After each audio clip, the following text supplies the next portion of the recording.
बात सीधी है और जो सीधी है वही सबसे ज्यादा चुभती है।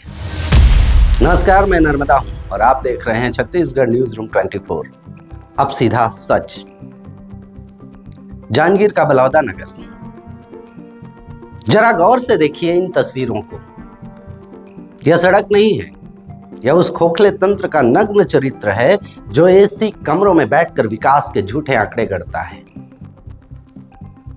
एक ऐसी सड़क जिस पर चलकर गाड़ियों के पुर्जे ही नहीं टूटते, बल्कि इस देश के नागरिक का स्वाभिमान भी रोज दम तोड़ता है।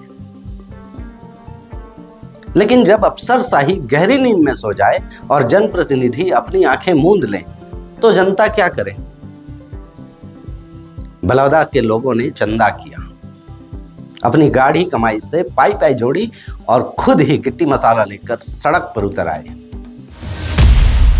यह महज एक सड़क की मरम्मत नहीं है, यह इस देश के लाचार, निकम्मेपन और ऋणहीन प्रशासनिक ढांचे के गाल पर वो जोरदार तमाचा है जिसकी गूंज से राजधानी के सत्ता के गलियारे हिल जाने चाहिए थे। मगर अफसोस, यहाँ की अफसरशाही की चमड़ी इतनी मोटी हो चुकी है कि थप्पड़ की गूंज भी उन्हें लोरियों जैसी लगती है। और यह कोई पहली बार नहीं हुआ है।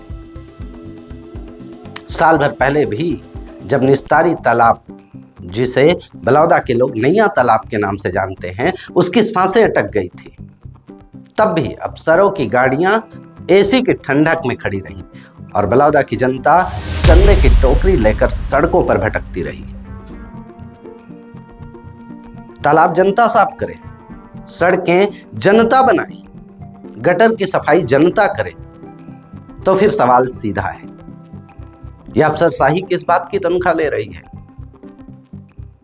गाड़ियों पर घूमते ये साहब लोग, जिले के आला हुक्मरान, करोड़ों के बजट का ढिंढोरा पीटते ये नेता, ये किस काम के हैं? अगर हर नागरिक को अपने टैक्स के बदले सिर्फ गड्ढे ही मिलने हैं और समाधान चंदे से ही होना है, तो फिर इस पूरे प्रशासनिक लाव लश्कर को खारिज क्यों ना कर दिया जाए? ताला लगा दीजिए इन सरकारी दफ्तरों पर। क्या यही है इस व्यवस्था का असली रूप, जहां जनता सिर्फ टैक्स भरने वाली मशीन है और अफसरशाही सिर्फ उस पैसे पर पलने वाला मुफ्तखोर? सवाल तीखा है, लेकिन सवाल तो सीधा पूछा जाएगा कि जब सब कुछ जनता को ही करना है, तो यह हुकूमत, यह प्रशासन और यह मुगालता आखिर क्यों है? और किसके दम पर सीना ताने खड़ा है? बलौदा के लोगों, अब एक काम कीजिए।